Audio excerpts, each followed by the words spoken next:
আজ আমি আপনাদেরকে তৈরি করে দেখাবো ছানার নরম তুলতুলে জিলিপি। একেবারে সহজ পদ্ধতিতে তৈরি করে দেখাচ্ছি। ভালো লাগলে লাইক, শেয়ার এবং কমেন্ট করতে ভুলবেন না। ছানার জিলিপি তৈরি করার জন্য প্রথমেই কড়াই বসিয়ে 1/2 লিটার দুধকে গরম করতে দিয়েছি। দুধটা ভালো করে গরম হয়ে ফুটতে শুরু করলে এর মধ্যে দিয়ে দেব ভিনিগার। আমি এখানে ভিনিগার দিয়ে ছানা কাটিয়ে নিচ্ছি। আপনারা চাইলে লেবু রস দিয়েও ছানা কাটিয়ে নিতে পারেন। প্রায় 2 চামচ মতো ভিনিগার দিয়ে দিলাম। ভিনিগার দিয়ে দুধের সাথে ভালো করে মিশিয়ে নিয়ে আরও কিছুক্ষণ ফুটিয়ে নেব। যতক্ষণ না ছানা থেকে জলটা ভালোভাবে আলাদা হয়ে যাচ্ছে ততক্ষণ ফুটিয়ে নিতে হবে। বেশ ভালোভাবে ছানা কেটে গেছে। এইবার আমি ছানাকে ছেঁকে নেব। ছেঁকে নেওয়ার জন্য আমি এখানে একটা ছাঁকনি নিয়েছি। আমি ছাঁকনি থেকে ছানাটাকে ছেঁকে নিয়ে নেব। আপনারা চাইলে কটন কাপড়েও ছানাটাকে ছেঁকে নিয়ে নিতে পারেন। এইরকম একটা ছাঁকনি নিয়েছি। এইবার কড়াইকে নামিয়ে নিচ্ছি। অন্যদিকে একটা পাত্র বসিয়ে 1 কাপ পরিমাণ জল আর 1/2 কাপ পরিমাণ চিনি দিয়ে গরম করতে দেব। অন্যদিকে ছানাকে ছেঁকে নিয়েছি। একটা চামচ দিয়ে এইভাবে ভালো করে এক্সট্রা জলটা চেপে চেপে বার করে নিচ্ছি। আবার বলছি, আপনারা চাইলে কটন কাপড়েও ছানা থেকে জলটা সম্পূর্ণভাবে আলাদা করে নেবেন। আমি এইভাবে ঠিক চেপে চেপে বেশ ভালো করে জলটাকে আলাদা করে নিলাম। একটা পাত্রের মধ্যে রেখে ঠান্ডা হওয়ার জন্য রেখে দেব। অন্যদিকে চিনি আর জল ভালোভাবে ফুটে গেছে।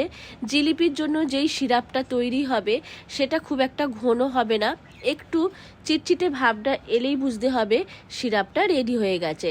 সাথে এর মধ্যে একটা ফ্লেভারের জন্য দিয়ে দিলাম এলাচ।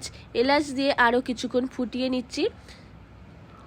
অন্যদিকে ছানাটা ঠান্ডা হয়ে গেছে। এর মধ্যে দিয়ে দিলাম 1/2 কাপ পরিমাণ ময়দা আর 1/4 কাপ পরিমাণ মিল্ক পাউডার, সাথে 1 চামচ ঘি। সব কিছুকে বেশ ভালো করে মিশিয়ে নিচ্ছি। ভালো করে মিশিয়ে নেওয়ার সময় ডোটা যদি তৈরি করার সময় শক্ত মনে হয় তাহলে এর মধ্যে অল্প একটু দুধ বা জল অ্যাড করবেন। আমি এখানে অল্প একটু জল দিয়ে দিলাম। খুব সামান্য পরিমাণ জল দিয়ে আরও একবার ভালো করে মেখে একটা নরম ডো তৈরি করে নেব। সাথে এর মধ্যে দিয়ে দিলাম অল্প একটু বেকিং সোডা।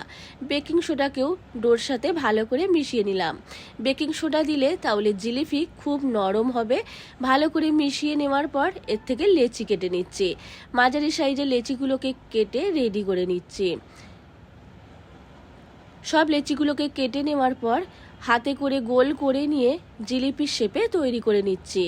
প্রথমে গোল করে তারপর এইভাবে লম্বা করে নেব, তারপর ঘুরিয়ে জিলিপির শেপে তৈরি করে নেব। যেটা একেবারে সহজ পদ্ধতি, যে কেউ খুব সহজেই তৈরি করতে পারবে। ঠিক এইভাবে তৈরি করে নিলাম। এইভাবে প্রত্যেকটা জিলিপিকে রেডি করে নিয়ে নেব। সব জিলিপিগুলোকে তৈরি করে নিয়ে নিলাম। গ্যাস অন করে কড়াই বসিয়ে দিয়ে দেব পরিমাণ মতো সাদা তেল। তেলটা গরম হয়ে গেলে তেলের মধ্যে জিলিপিগুলোকে দিয়ে ভেজে নিচ্ছি। যতক্ষণ না কালারটা চেঞ্জ হচ্ছে ততক্ষণ ভেজে নেব।